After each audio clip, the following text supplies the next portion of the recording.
Chers amis, nous nous retrouvons pour une nouvelle émission Café, thé ou chocolat. Au programme aujourd'hui, Monsieur Orchidée qui va nous parler de sa passion et des différentes techniques de culture. Bonjour Michel, Bonjour. Vous êtes donc passionné d'orchidées. Oui. Parlez-nous-en. Je fais partie d'un club dans la région de Tournai.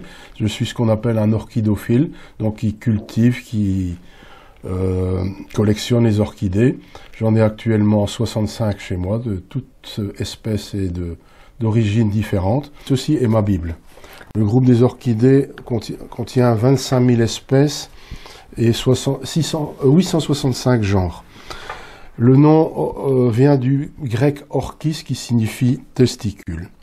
Elles existent depuis environ 75 à 86 millions d'années. Il y en a 3 sortes. Les épiphytes, donc ils vivent en symbiose avec les arbres, à ne pas confondre avec le gui qui est un parasite. Il y a des lithophytes, donc elles se développent sur des terrains calcaires, elles profitent de la mousse pour nourrir les racines et tout ça.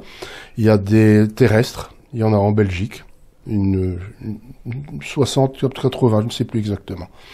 Alors on en trouve partout, sous tous les climats, dans toute la planète, sauf où il y a de la glace, bien évidemment. Il y en a des froides, des chaudes, des tempérées froides, des tempérées chaudes. La plus connue de tout le monde, c'est la vanille, qui est principalement cultivée à Madagascar. La vanille, c'est les 2/3 de la fabrication mondiale de vanille. Quelles sont les variétés les plus couramment achetées? Ah bien, voici un exemple. Malheureusement, elle n'est pas en fleurs. C'est ce qu'on appelle un phalaenopsis ou orchidée papillon. Moi, je l'appelle l'orchidée à feuilles plates.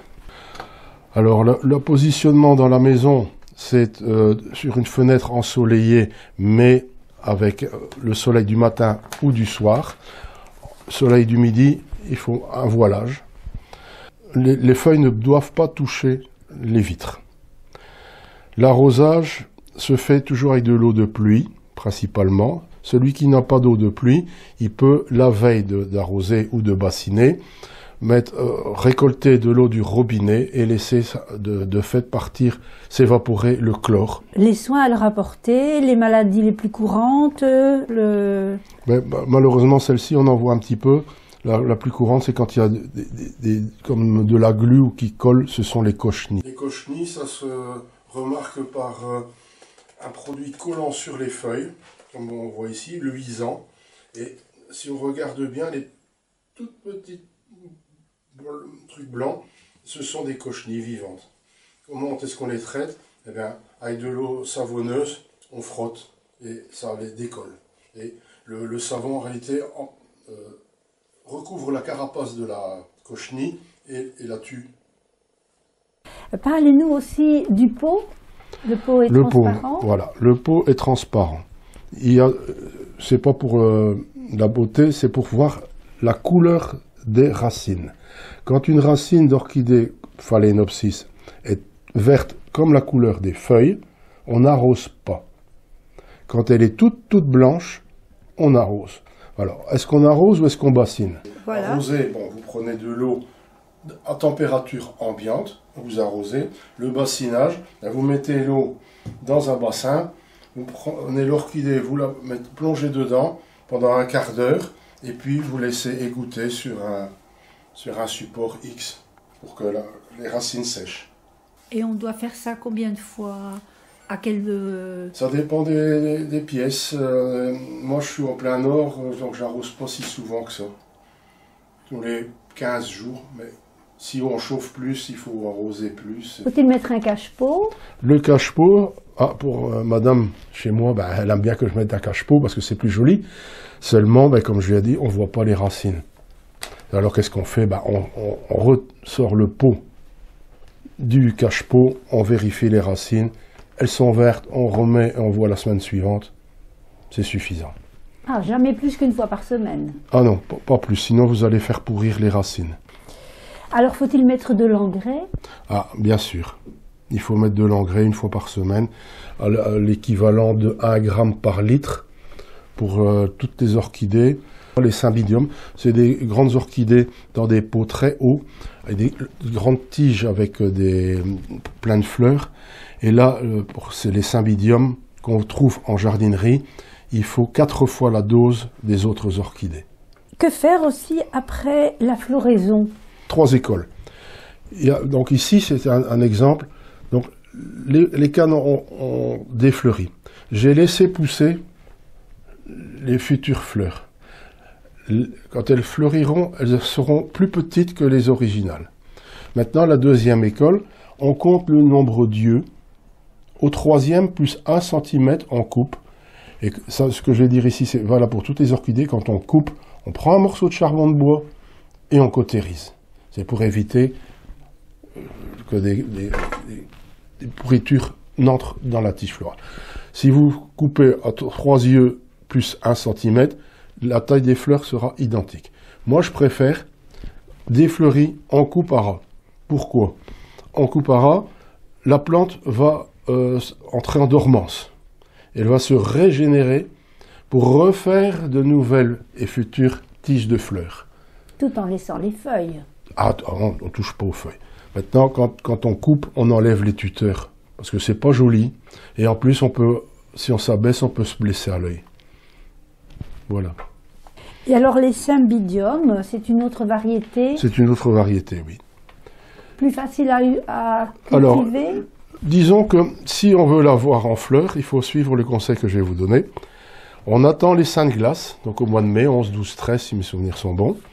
On les sort à la cour, à tout vent, toute pluie. On met de l'engrais. C'est x4.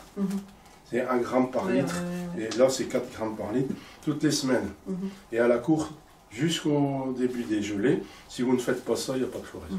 Maintenant, ça ne veut pas dire que vous en aurez. Mais vous verrez des futures tiges, soit florales, soit des futurs bulbes. Alors, comment reconnaître? J'ai une future fleur ou un futur bulbe? Ben, c'est facile. Si le développement est comme la main, plus ou moins plate, ce sera un nouveau bulbe. Si c'est rond, ce sera une tige florale. Vous pouvez en avoir 1, 2, 3. Est-ce que vous avez d'autres conseils à donner aux particuliers? Dans une maison, qu'elle soit orientée au nord, sud, est, ouest, tout change. Donc si vous faites différemment de ce que je viens de dire, continuez. Mais si vous n'y connaissez pas grand-chose, faites comme je dis. Maintenant, on va me dire, « Oh, mais l'orchidée ne fleurit pas, je vais l'acheter à la poubelle. » C'est ce que beaucoup de personnes disent. Ben, qu'est-ce qu'il faut faire? Vous la déplacez dans un endroit plus frais possible, 15 degrés maximum, et vous diminuez les arrosages. Elle va souffrir, et elle va déclencher les futures tiges de floraison. On ne rempote jamais une orchidée en fleurs, sinon la floraison, elle s'arrête immédiatement. Ça, c'est certain. Ça se fait tous les 2-3 ans. Et au printemps. Alors, faut-il agrandir le pot ou pas? Alors, ici, certainement pas. Une orchidée aime bien être serrée. Si elle déborde, quand on veut changer de pot, on mesure le pot et on prend 1 cm de chaque côté en plus. Pas plus. Et quand on rempote, on dépote, on bassine la veille. Le lendemain, on prend la plante, on la sort dehors, on jette le substrat, on lave le pot, si on remet dans le même pot, on remet un peu de terreau, je vous présente un peu le terreau que moi j'utilise. Le substrat spécial orchidée. Spécial orchidée. Vous en mettez un petit peu dans le fond, vous mettez la plante avec les racines, si vous en cassez une, c'est pas dramatique. Et puis vous bourrez avec le terreau spécial orchidée, jusqu'à presque à ras, comme ça, ici. Ouais. Et voilà, et c'est terminé. Mais quand on dépote la plante, on vérifie les racines. Si les racines sont tout à fait molles, on les coupe. Si elles sont dures, on les laisse. Mais tout ce qui est mou, tout ce qui est pourri, il faut éliminer. Et puis, vous la laissez tranquille pendant 2 semaines. Vous n'arrosez pas. C'est pour ça qu'on arrose la veille. Vous n'arrosez pas, il n'y a pas de problème. Et après 15 jours, on reprend tout doucement les arrosages. Le soleil brûle les feuilles. Donc Ah oui. attention, Donc, pas pas en mettre plein au- sud. pas plein sud le midi. Ou alors avec un léger voilage. J'ai déjà eu ce qu'on appelle des gousses. Donc ça, la fleur fane, et puis vient une gousse qui va grossir. Et il y a des milliers de graines d'orchidées dedans. Et vous les avez plantés? Ah non, ça, c'est malheureusement, on ne sait pas, il faut un laboratoire spécialisé. Et donc, par les graines, ce sont des graines stériles, en somme. Non, mais bon, il faut, la nature est bien faite. Ça s'essaime et ça va sur d'autres plantes. Et Ah oui, c'est voilà. ça. Multiplier une orchidée, il faut la diviser et il faut, pas pour celle-ci, mais pour les orchidées à bulbes, il faut minimum 3 bulbes. Vous avez 10 bulbes dans un pot, et vous pouvez faire 3 nouvelles plantes. Ah oui. Et donc, vous sortez, vous coupez, et vous faites des nouvelles plantes, et vous adaptez le pot au À la bulbe grosseur que du vous bulbe. avez sélectionné. Et il en faut 3. Et quand la plante est morte, comment est-ce que vous le voyez? Elle devient toute brune. Ah oui. Toute brune. Bon, les feuilles tombent. Elles deviennent rousses, brunes.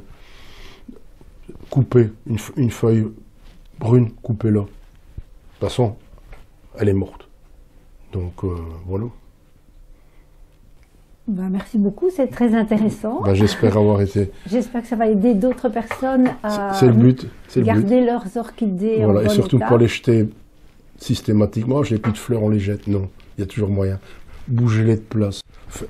Il y en a même qui les mettent parfois dans le frigo. Elle va souffrir. Et quand on va la sortir, elle va réagir. Elle va dire, j'étais en train de mourir, je vais fleurir.